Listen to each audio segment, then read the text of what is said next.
¿Qué tal? Muy buenas tardes. Estamos en otra emisión más de Perfiles del 6 y en esta ocasión vamos a platicar con el médico cirujano, diputado federal, ex secretario de Salud en Guanajuato, Héctor Jaime Ramírez, a quien agradecemos este tiempo para charlar con Canal 6 Televisión. Muy buenas tardes. Luis César, muy buenas tardes. Un placer saludarte a ti y al auditorio. Muchísimas gracias.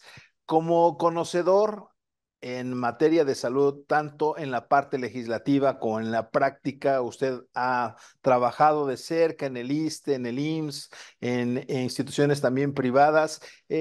¿Cuál es su percepción en este gobierno que está ya en el ocaso, en la parte final, en materia de salud? En alguna ocasión o en varias ocasiones se nos dijo que al final del sexenio tendríamos un sistema de salud como Dinamarca, doctor. Bueno, la percepción es que no se logró. Estuvimos muy lejanos de acercarnos a este Dinamarca soñado por muchas razones. Por un lado, primero que el país, y hay que reconocerlo, pues la inversión en salud que se hace con el gasto público es muy baja. Este gobierno le tocó recibirlo con inversión baja y continúa con inversión baja, menos de 3 puntos del PIB, cuando lo recomendable es que sea el 6% de inversión pública. Y México es el país que menos invierte dinero público en la salud, en la atención médica de su población en todo el continente americano. Con este antecedente que estaba similar a todos los demás, pues nos encontramos con datos muy duros. ¿Ves? La primera, pues que cuando tú haces balance entre la gente que nació y la gente que murió, México perdió 4 años de vida con el tema de la pandemia y tuvo de la esperanza de vida y tuvo muy mal desempeño. Fue el país que tuvo el peor desempeño, causando pues que 800,000 mexicanos por lo menos perdieran su vida de manera prematura por esta pandemia. ¿A qué se debió? Bueno, a muchos factores, pero por lo menos 340,000 fueron al mal desempeño del gobierno. Estos datos fueron ya realizados y demostrados por auditorías externas de gente experta en muchísimas áreas que demostraron que, por ejemplo, nunca se hizo un plan de contingencia, no hubo un plan de preparación, no hubo un plan de acción publicado, no hubo coordinación entre los gobiernos y bueno, el tener 800,000 hogares enlutados, estimado Julio César, imagínate. El segundo tema, además de esta esperanza de vida, tiene que ver con esta sensación demostrada por la encuesta de ingreso y gasto en los hogares que hubo un desabasto generalizado de medicamentos, un desabasto generalizado de vacunas, una desatención por parte del sistema de salud que a la fecha no se corrige. No importa si estuvieras en el IMSS o en el ISSSTE o en el INSABI o ahora en el IMSS Bienestar, la cantidad de medicamentos y la calidad de medicamentos pues está muy lejano de serlo. ¿Qué significó esto para la población? Primero, para muchos de ellos, como las mamás de los cáncer con niños, pues que sus niños fallecieran, que se les fuera como agua entre los dedos, porque no tuvieron la atención a tiempo, oportuna y de calidad para tener sus medicamentos contra el cáncer. Segundo, pues que la gente estuviera gastando más de su dinero. Y claramente la encuesta de ingreso y gasto demostró que no importa si estuvieras en el IMSS o en el ISSSTE, se duplicó el gasto por motivos de salud y además en cuanto se duplicó, casi un poco más del doble. Y muchos hogares cayeron en pobreza extrema por gastos catastróficos. Y el tercero y último, que vale la pena señalarlo, es este retardo que a la fecha no se corrige de todos los padecimientos que no atendieron durante la pandemia, pero que tampoco están hecho un esfuerzo adicional para atenderlos. Y estamos hablando, por ejemplo, de la diabetes y sus complicaciones. Hoy tenemos casi el doble de personas que en este periodo han tenido ceguera por diabetes, mayor insuficiencia renal o han fallecido por insuficiencia renal o han fallecido por no ser trasplantados y el diferimiento de consultas y el diferimiento quirúrgico se sigue dando. Y ya para culminar, simplemente para dar los hechos, los determinantes de la salud, Julio César, también se vieron afectados. Cuando tú empiezas a quemar combustóleo, cuando no tienes medidas para proteger el aire, el medio ambiente, la gente, hace que la gente empiece a enfermarse más. Un aspecto positivo fue que ya se concedió un poco más del derecho a la información en el caso de la obesidad y el sobrepeso, pues porque se colocaron sellitos en los alimentos. Oiga, tiene exceso de grasas, tiene exceso de azúcares, y esto, pues ya cada ciudadano con los elementos que se le está dando por parte del gobierno, tendría que tomar decisiones si consume o no. Pero el tema de seguridad que no te permite hacer ejercicio fuera de tu casa, la insuficiencia de medidas de agua potable, de un medio ambiente sano, pues hace que la cantidad de mexicanos que hoy sufren de obesidad, sobrepeso y claramente las enfermedades relacionadas con ellos, pues están lejanos de cero. Entonces, el balance realmente es negativo y el último año fue el caos, este 2023, ya sin pandemia, ¿eh? 62,000 millones de pesos, de por sí invierten poco, y 62,000 millones de pesos, Julio César, que fueron no ejercidos en materia de salud. Por qué este subejercicio, doctor? Pues por negligencia criminal y por llevarse ese dinero de la salud a las obras magnas del presidente. Un subejercicio que yo te puedo decir en qué no gastaron, eso sí te puedo decir en qué no gastaron. 30,000 millones de pesos no gastaron en medicamentos, 11,000 millones de pesos no gastaron en vacunas y el resto en programas, en 22 de los 25 programas de la Secretaría de Salud hubo subejercicios. Ahora preguntarle, hablaba usted de la inversión en salud. ¿A cuánto asciende, o por lo menos para este 2024, cuánto aprobó la Cámara de Diputados para el sector salud? 940,000 millones de pesos. En términos reales, la cifra disminuyó una décima del PIB. Es decir, empezamos con 2,8, hoy estamos con 2,7, cuando lo deseable es 6. El balance es negativo con pena. El balance negativo con pena, ayer que fue ratificado por la candidata electa Claudia Sheinbaum, el director del IMSS, que hoy maneja 80 centavos de cada peso. Es decir, el IMSS que maneja el IMSS ordinario, más aparte maneja el programa IMSS Bienestar, más aparte maneja esta nueva institución que se llama Servicio de Salud para el IMSS Bienestar, pues maneja casi todo el dinero ahora de México. Es el secretario de Salud en funciones. Si pensamos que para hacer efectivo el derecho a la salud, un elemento clave es el dinero para contratar médicos, hacer infraestructura hospitalaria, contratar medicamentos, contratar servicios, y quedó para la Secretaría de Salud, y en este caso el doctor que también ya fue anunciado por Claudia Sheinbaum, del doctor David Kesenovich como secretario de Salud, pues realmente queda muy manco, ¿ves? Porque queda con una autoridad muy menguada al no tener dinero, al no tener los programas importantes para la atención de la salud mexicanos y quedarse con un papel rector muy a medias, mi ¿Ha estimado Julio. sido, es erróneo el tratar de fusionar en esta cuestión que hoy se llama IMSS Bienestar, doctor? Haber quitado los servicios de salud estatales es claramente un error. No hay un lugar en el mundo, salvo Venezuela y Cuba, que se haga esto. ¿Ves? En México es un país de 130 millones de habitantes, con 32 entidades federativas, casi con 2 millones de kilómetros cuadrados, que son varios países de Europa juntos y casi todos los de Latinoamérica juntos. Bueno, digo, salvo Brasil, que es más grande que nosotros, el territorio, tenemos un territorio muy extenso. Y cada servicio estatal de salud tenía dos tipos de instituciones, las federales y la propia estatal para Así la es. población derechohabiente.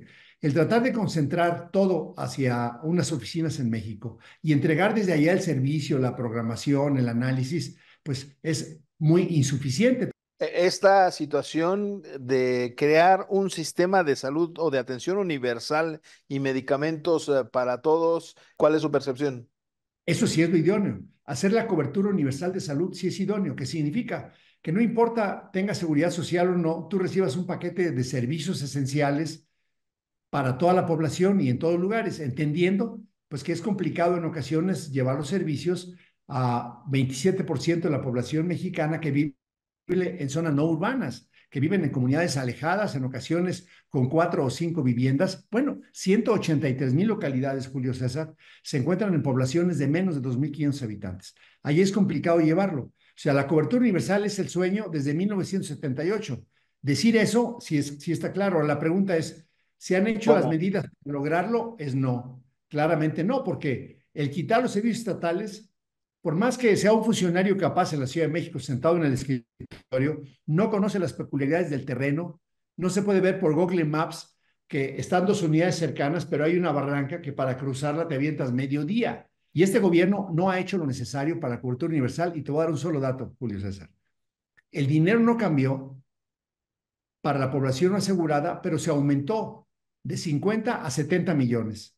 Entonces, hay mucho menos dinero y cuando tú haces el estudio actuarial, y los tenemos hechos a través del CIEP y de institutos que se dedican a hacer esto, Ujú. México necesitaría para la población asegurada de manera urgente por lo menos 300,000 millones de pesos más que no se han dado. Y no solamente no se han dado, sino se les ha quitado 60,000 como ocurrió el año pasado. Y cuando hablamos de un sistema de salud, no solo pues es la infraestructura, son las vacunas, es el personal que debe de atender, son los programas que deben de ir lógicamente a la par. En ese contexto, doctor, para la gente que nos está viendo y que a veces a lo mejor no entiende de números, lo que quiere es pues no enfermarse porque sale muy caro. ¿Cómo podemos definir actualmente la infraestructura hospitalaria que hay en nuestro país? Mira, la parte más relevante, además de la hospitalaria, que ahorita voy a entrar a tu pregunta puntual, se necesita una buena atención primaria a la salud. Por ejemplo, tú tienes seguro social, me imagino, al trabajar para esta empresa. Si tú me pudieras decir ahorita, ¿cómo se llama tu doctora? ¿En qué clínica estás? ¿Hace cuánto que fuiste? Si tiene tu expediente electrónico, el tuyo, el de tu esposa, el de tus hijos, porque es a través de estas unidades básicas que se llama familia y se llama médico por familia, un promotor por familia, un educador por familia, es lo que se hace, se llama núcleo básico, Julio. Entonces, tú tienes que tener un médico por cada 3,000 habitantes y en algunas zonas como las regiones que son dispersas, son a través de unidades móviles donde va el médico, la enfermera y el promotor de la salud y van circulando por las comunidades para vacunarte, para checarte, para medirte, para ver si está embarazada, dar el ácido fólico, todo lo que significan las acciones de salud preventiva, Julio César. Esta parte está muy deficitaria y este gobierno no ha contratado. De hecho, ha traído médicos cubanos, por ejemplo, 2,400, cuando México en este sexenio produjo licenciados en medicina 17,000 por año, por 6 años, y produjo alrededor de 15,000 especialistas. Si no tienes médicos especialistas, ¿de qué te sirve tener una unidad hospitalaria como ocurre hoy en la Sierra de Oaxaca? Los Si famosos no, elefantes blancos. bueno, pues porque no fueron planeados con este mecanismo de regionalización que te comento. Ahora, tú puedes saber cuánto han invertido. Y entonces ya dice el bienestar, ya tengo hospitales de alta especialidad para atender a mi población. Está el hospital del Bajío, está el hospital de Tamaulipas, está el hospital de Huixquilucan, está el hospital de Mérida. Bueno, esos ya estaban, nada más cambiaron de nombre. No, bueno, tenemos un hospital nuevo en Nayarit, a ver si ya estaba, pero era el hospital de Nayarit, de la Secretaría de Salud de Nayarit y ahora es del IMSS Bienestar. Entonces, con este truco de que pintan y le cambian el color, con eso te dicen que han hecho más infraestructura. La verdad, cuando tú sigues el dinero que se reporta en el gasto que informa el presidente, en los informes, y el día 1 de septiembre está llegando su último informe, te vas a dar cuenta que la inversión en salud ha sido paupérrima, escasa, casi nula. Ahora, doctor, hace un momento hablábamos del personal.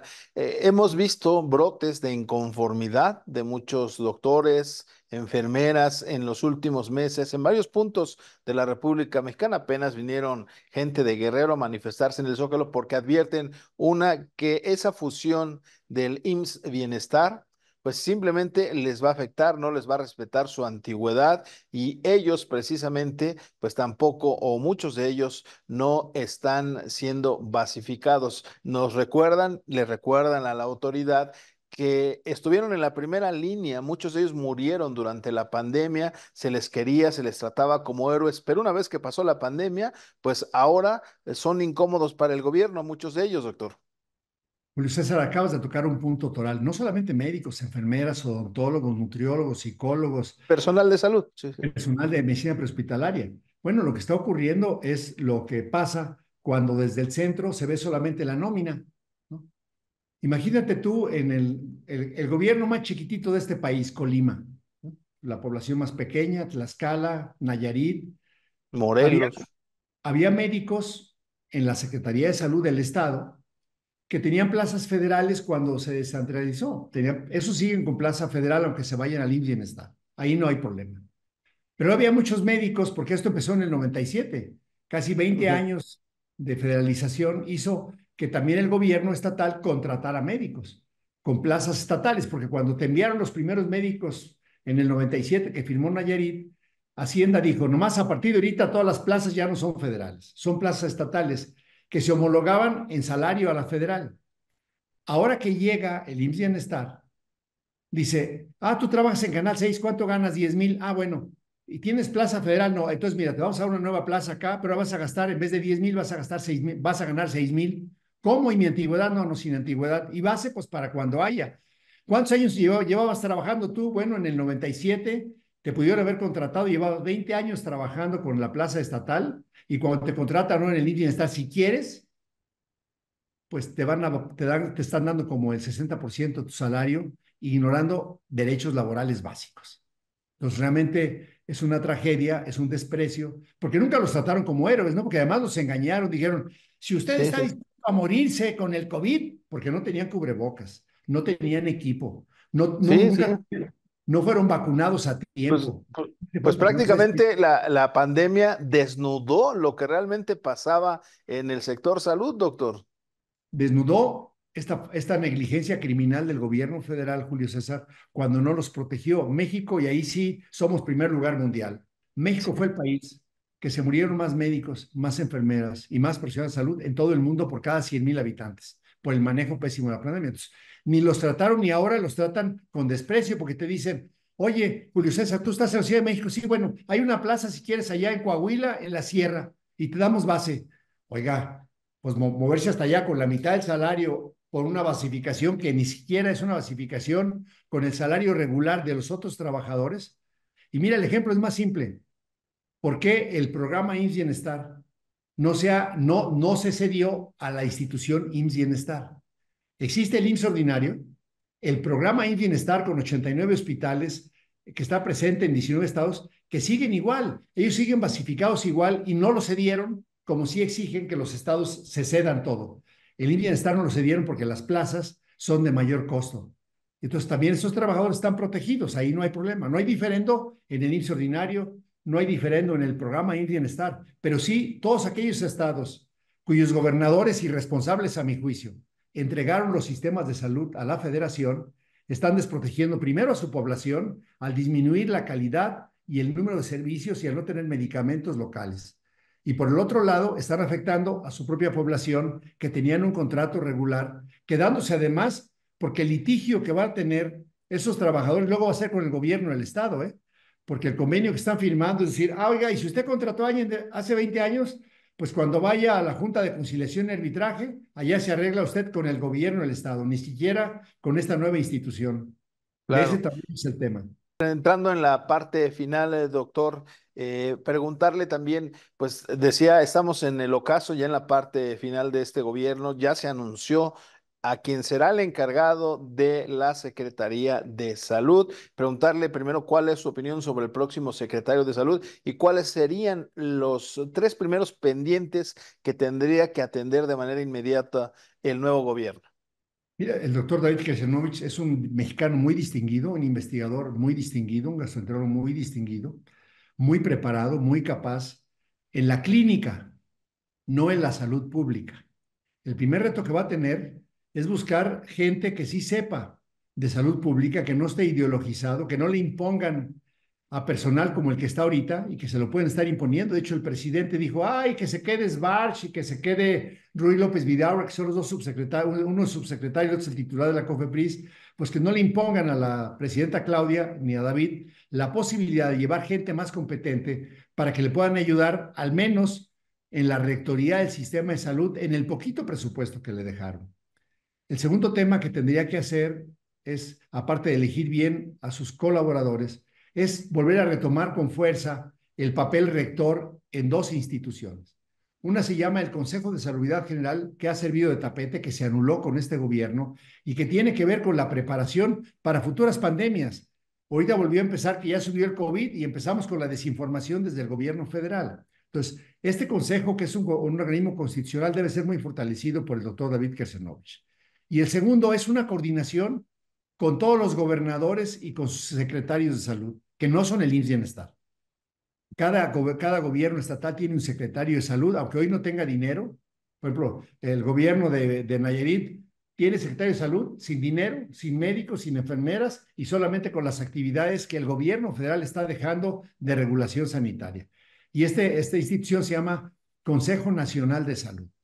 Estas dos instituciones, una constitucional valiosísima, que es el Consejo de Salud General, y la otra, el Consejo Nacional de Salud, deberían ser muy útiles. Y le preguntaría dos temas finales, aparte de los temas de coyuntura, como escuchó, se llama perfiles y también tocamos temas un poco más personales. ¿Qué sigue para Héctor Jaime Ramírez una vez que concluya esta legislatura? Bueno, yo me sometí al escrutinio por tercera ocasión consecutiva en mi distrito como diputado federal de Acción Nacional por el quinto distrito en León. Fui electo por mayoría, obtuve más de la mitad de los votos, y estaré tomando protesta. Primero me estaré registrando el día 23, ya presentando mis credenciales que me entregaron como diputado electo. El día 30 se estará estableciendo previamente el órgano de gobierno para definir quién va a estar al frente de la nueva instalación y el día 1 de septiembre me estaré instalando por quinta ocasión como legislador, por tercera consecutiva como diputado del Partido Acción Nacional en el Congreso de la Unión, Julio César, y estaremos buscando aportarle al gobierno, hacer muchas propuestas, apoyarlo en todas las decisiones que tengan que ver con salud, como ha ocurrido ahora. El 90% de las decisiones de salud fueron aprobadas por un servidor tuyo en el Congreso y seguiremos apoyando, siendo muy crítico, pero muy propositivo y muy comprometido.